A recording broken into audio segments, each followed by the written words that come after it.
dari kelompok 1 akan mempresentasikan video praktikum IPA tentang optik, khususnya mengenai sifat-sifat cahaya. Adapun anggota kelompok kami adalah yang pertama, Putri Amanda Aulanisa, Mudasir Nasution, Nova Wahyuni Koto, Novita Sari, Ica Gustiara, dan saya Nur Aini.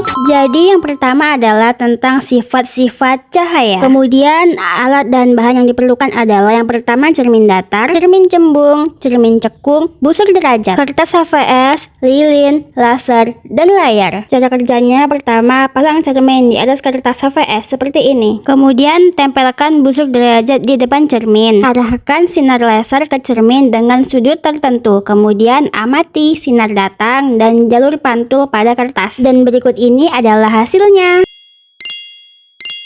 Sudut datang 90 derajat membentuk sudut pantul 90 derajat juga. Jadi berikut ini adalah sifat bayangan yang dibentuk oleh cermin datar. 1. Jarak bayangan ke cermin sama dengan jarak benda ke cermin. 2. Tinggi bayangan yang terbentuk sama dengan tinggi bendanya. Ketiga, bayangan yang terbentuk adalah bayangan maya dan tegak. Selanjutnya, sifat pemantulan cahaya pada cermin cembung. Letakkan cermin cembung pada posisi tegak. Kemudian nyalakan lilin dan letakkan di depan cermin cembung. Dari pengamatan ini dapat diketahui bahwa sifat bayangan yang dibentuk oleh cermin cembung adalah bersifat maya dan tegak. Sinar datang sejajar akan dipantulkan menyebar seolah-olah berasal dari satu titik, dan juga bayangan tidak bisa ditangkap layar karena terbentuk di belakang cermin. Selanjutnya, mengamati pemantulan cahaya pada cermin cekung. Letakkan cermin cekung pada posisi tegak. Letakkan lilin di depannya dan layar. Nanti diamati bayangan yang terjadi pada layar. Bayangan yang tercipta bersifat nyata tapi terbalik. Jarak bayangan lebih jauh daripada jarak benda. Berikut adalah hasil pengamatan kami. Jarak benda 6 cm, jarak bayangan 14 cm. Jarak benda 7 cm, jarak bayangan 14 cm. Jarak benda 8 cm, jarak bayangan 13 cm. Jarak benda 9 cm, jarak bayangan 15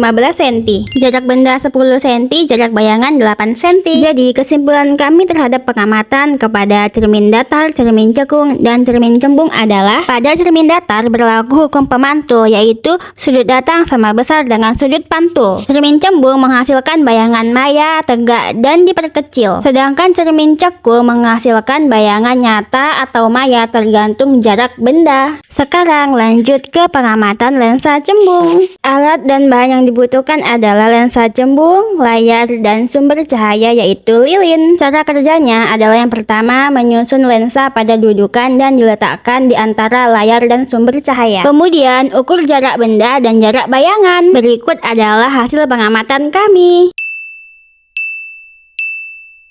Kami melakukan pengukuran pada jarak benda 8 cm dengan jarak bayangan 18 cm. Kemudian jarak benda 9 cm, jarak bayangan 10 cm. Selanjutnya jarak benda 11 cm, jarak bayangan 14 cm. Jarak benda 14 cm, jarak bayangan 6 cm. Dan yang terakhir jarak benda 15 cm, jarak bayangan 15 cm juga. Lensa cembung bersifat konvergen, yaitu dapat mengumpulkan cahaya dan memfokuskan sinar pada titik fokus. Pada hasil pengamatan menunjukkan bahwa jarak benda sangat mempengaruhi sifat bayangan. Jika benda berada di luar titik fokus, bayangan dapat ditangkap layar dan bersifat nyata serta terbalik. Dengan ukuran bayangan bisa lebih besar atau lebih kecil tergantung jarak. Namun jika benda berada dalam titik fokus, maka bayangan tidak dapat ditangkap layar karena bersifat maya, tegak, dan diperbesar. Demikianlah hasil pengamatan kami, semoga dapat dipahami dan bermanfaat. Bye-bye.